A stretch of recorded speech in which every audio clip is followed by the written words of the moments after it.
Hey folks, we need to have a chat about Doctor Who Series 7. In my mind, this series is the most forgettable of the lot. Having said that, most of the episodes I do remember are either specials or in the first half of this series. Asylum of the Daleks is one of them, and I was rather shocked to learn that this episode has divided a considerable portion of the fanbase. It's not a perfect episode by any means, and certain aspects won't have the longevity audiences might be craving for. As a standalone episode though, I find it to be somewhat of an enjoyable mess. Some will be giving the thumbs up and just walking away from this review, others will be curious to know what the bloody hell this mad critic is rambling on about. However, the madness is only just beginning. My analysis and thoughts on this episode will be revealed after I talk to you guys about today's sponsor, Raid Shadow Legends! Yes, it's the greatest mobile game of all time and you bloody well know it. It's literally the only mobile game I have on my phone because apparently I actually have a life. That was a joke. You can even play it on PC now, guys, so have a gander at my link in the description to download Raid for yourselves. You guys know that phrase, cut one head off the Hydra and two grow in its place? Well, Raid has a new Hydra boss with each head acting as a battle on its own. Each head has its own mechanics and challenge to overcome, like the Head of Suffering damaging your heroes when attacked, and the Head of Torment forcing you to skip turns. I personally enjoy the fully voiced single-player campaign to rake in those experience points. Raid is releasing a bunch of new champions this month with a brand new Faction Wars crypt for one of the factions, Shadowkin. If you use my link in the description or be an absolute Chad and use this fancy schmancy QR code, you get a free starter pack worth over £20 to kickstart your game. You get a free champion named Tyrell, as well as 200,000 silver, an energy refill, an EXP boost, and one ancient shard. All this funky shit shows up right here, but is only available to new players and only available for the next 30 days. Once you're in, you can find me under the name Harry Moves Me. And yes, I did use gems to change my name again. Now, without further ado, let's get on with the review. This episode gets started in a deceptively awkward fashion. The narration over the top comes across as a little janky as the images kinda speak for themselves. The narration even becomes contagious as even the Doctor starts talking as though his dialogue were a thought track. Skaro, the original planet of the Daleks. Even the focused shot on studded high heels makes you wonder how an escapee of the Dalek prison camps could afford such a luxury. It has all the makings of a trap, and suddenly this mother of Hannah has this rather frightening reveal that she is in fact a Dalek. Similar occurrences happen with Rory and Amy as we begin exploring their life as a married couple, or not? Apparently enough had taken place between the last adventure and this one to justify Rory handing Amy some divorce papers after the most pathetic banister slide I've ever seen. I found the idea of the pair divorcing rather intriguing, especially as I've always found their relationship to be unstable and only occasionally believable. To me, this divorce was inevitable, but the catalyst for it is left a mystery until later in the episode. The gang are then teleported to the Parliament of the Daleks, an impressive display of CGI with a rather mind-blowing twist that the Daleks want to recruit their number one enemy to save them. The title sequence then rolls, and I've gotta say, pumping up the saturation, changing the texture and colours of both title cards every episode, and slowly phasing out that fantastic TARDIS DW logo. What the hell happened in the editing suite that year? Sorry to get bogged down in the optics, but the first 5 episodes of Series 7 have the ugliest title credits of the lot. Back in the Commons chamber,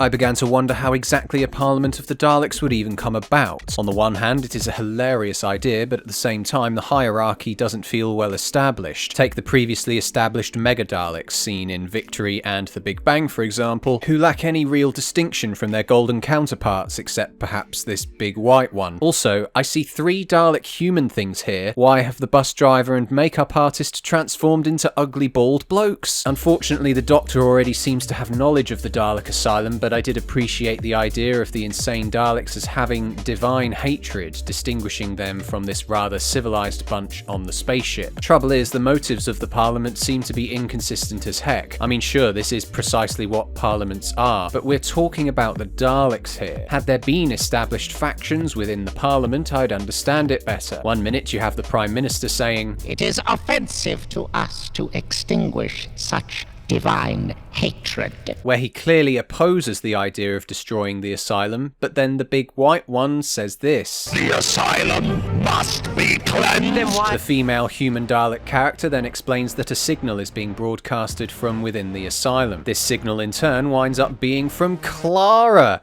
Clara's first appearance! The end is in sight. No, sorry, this is Oswin Oswald, allegedly the last surviving crew member of the Starship Alaska that crash-landed on the asylum. At first I thought it strange that the Doctor wasn't entirely opposed to the idea of helping out the Daleks from the offset, but the moment an innocent and lovely-sounding lady is involved, it makes sense why he'd suddenly be so desperate to help. Trouble is, we have to connect the dots between what we thought we knew at this point in the episode and watching it again, knowing that Oswin is actually an insane Dalek. I'm more than happy to entertain the idea of a Dalek having knowledge or even an imagination powerful enough to conjure up a story that it was a human making souffles. I would just like to know how, for example, a Dalek could change its voice over the comms, but not from its own voice box. I even liked that the Doctor was named the Predator, changing the dynamic of the Doctor's relationship with the Daleks. It's a refreshing change that shows Daleks more concerned for survival and hence a divide amongst the civilized and the insane. It's such a shame that no debate took place in this parliament because unique ideas like the Daleks having a concept of beauty is just brushed under the rug in favour of pushing the plot along. The trio then gets slung down to the planet and Amy meets a chap called Harvey, another survivor of the Alaska starship. The Doctor then wakes up with a Dalek eye stalk popping out of the snow. It felt like a bit of a weird nod to Empire Strikes Back mashed up with those speakers in the Teletubbies.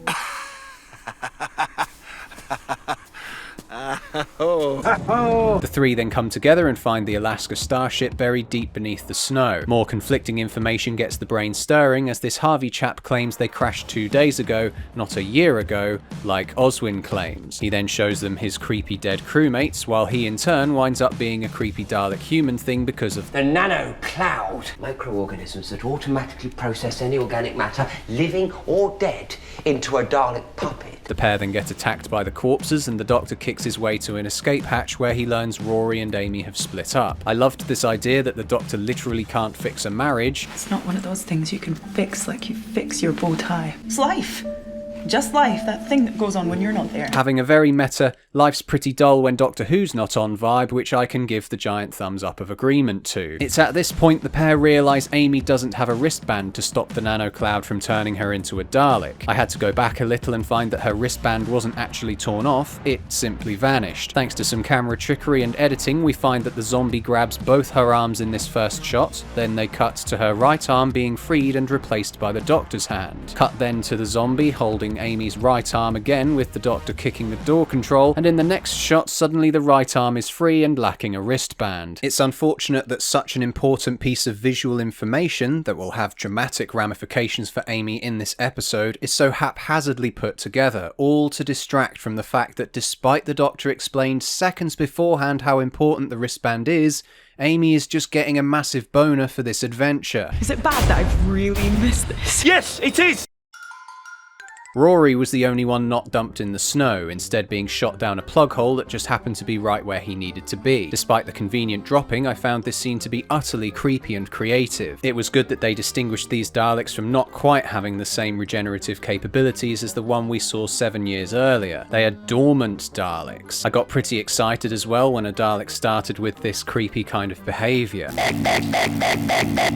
And holy shit, the episode actually has a reason for inaccurate Dalek fight. fire. I'm not quite feeling the slow motion for his escape though. The adoption always feels like the show is trying to compensate for something or simply filling up runtime. Amy and the Doc are then seen climbing down a shabby excuse for a ladder where he explains she's slowly turning into a Dalek. The ladder climb down must have been terrifically long, seeing as they apparently had the same conversation 4 times. On the other hand, this is where Amy's delusions start taking her straight into danger, and I realised there's a sort of Alice in Wonderland theme applied here which I was astounded that I didn't identify before. Seeing the Daleks all laid out replacing the humans of this fantasy was fantastic. Even the spinning one for the little ballerina girl was just astounding. Even the prospect of a battered Dalek with its weapons completely unusable and the Doctor sending it to kamikaze into all the others was terrific fun. Apparently all the excitement was just too much for Amy though, as we see the Doctor carrying her just for the promotional material, apparently. In the teleport room, they reignite the plan to turn the force field off that surrounds the planet. The Doctor runs off to rescue Oswin, whilst Amy and Rory can have a chat about the state of their marriage. I'm not sure Rory saying, "Amy, basic fact of our relationship is that I love you more than you love me," was the most tactful thing to say, given how Amy is supposedly being filled with anger right now. We find out that the reason they don't want to be together anymore is because Amy is infertile. Rory's desire to have kids does seem a little thrown together though, as opposed to having something built up throughout series 5 and 6. I understand that a minimum of 2 years has passed since the previous episode, but this line, "You want kids, you have always wanted kids,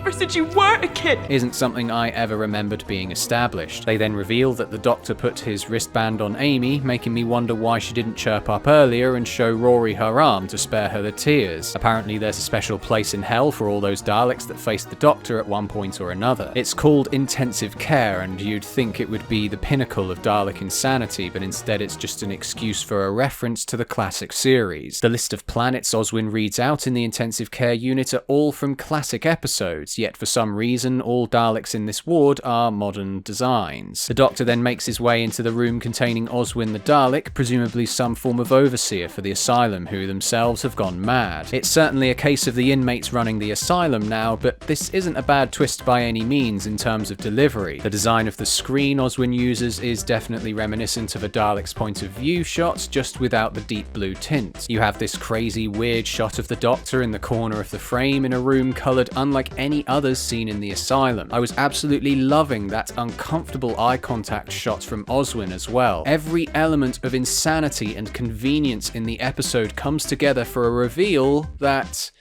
Oswin's just another Dalek.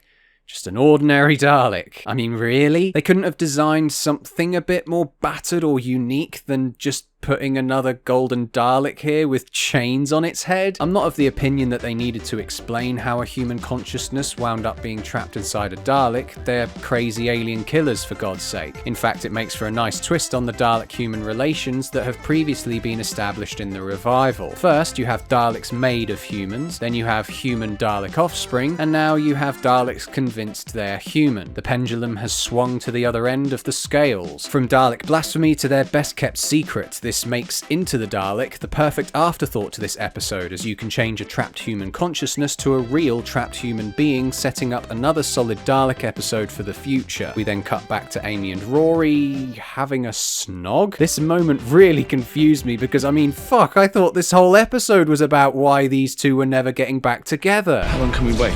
the rest of our lives. I thought Rory was just asking how long the Doctor was gonna take to get back to the teleport room. I honestly don't understand this moment at all. Is the threat of total annihilation what brings these two together? I'm disappointed that the prospect of seeing more moments like the one from earlier, microcosms into the years of a failed marriage, are unlikely to be repeated for potential dramatic tension. The Daleks then blew up the asylum and the gang managed to teleport back up to the ship, with every Dalek in the Parliament having no idea who the Doctor is. For some reason, this moment earlier, when the Doctor was about to be suckered to death, Oswin was able to wipe Dalek memories as well as open doors. Tell me what you did. The Daleks, they have a hive mind. Well, they don't, but they have a sort of telepathic web. I hacked into it, did a master delete on all the information connected with the Doctor. I just don't know why this action and the nano cloud couldn't have been localized solely to the asylum. You would think such a reset would have a knock-on effect towards all Dalek episodes in the future, but it doesn't. Doctor!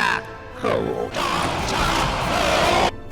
Doctor Who? Oh my god, man, we literally had this at the end of Series 6. It's fine for one-off jokes. Just go in there and tell her the Doctor would like to see her.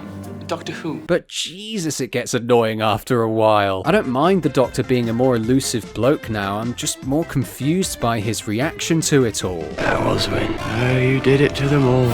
You beauty. How could the Daleks forgetting him be anything other than a bad thing? If they got to the point that they genuinely consider him to be a predator, surely that's better than the Daleks having no fear at all. Be brave. What do we do? Make them remember you. I'm still confused about that other line the Daleks chanted right at the start. Save the Daleks! How exactly did the Doctor save them? If there was a giant impenetrable force field around the asylum, what threat was there to the Daleks to begin with? We see Rory and Amy dropped off at their house and apparently everything's just back to normal. I thought you were the one who got the divorce papers sorted. Doctor Who? Oh Christ, now you've got the man himself saying it, which is even stupider because he should bloody well know who he is. So, did it suck? Asylum really is a mixed bag. I can't help admire it for the way it plays on our expectations and introduces such interesting concepts. I love the idea of a Dalek convinced it's a human from insanity. In fact, everything that's based around the idea of insanity works wonders for the episode. Even the idea of the companions going through a divorce is fascinating until it gets completely dropped by the end of the episode. The idea of the Daleks forgetting the Doctor leads to the episode ending with a boatload of cringe which won't have repercussions for future episodes. Some of the stylistic choices resort to cliche and oversimplicity, while others can make a fantastic twist and create a haunting atmosphere. I give Asylum of the Daleks a 5 out of 10.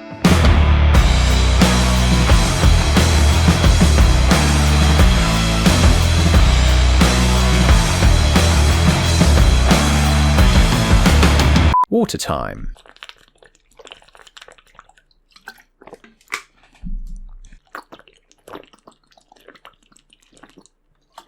All to distract from the fact that despite the Doctor explained seconds beforehand how important the wristband is, Amy is just getting a fuck.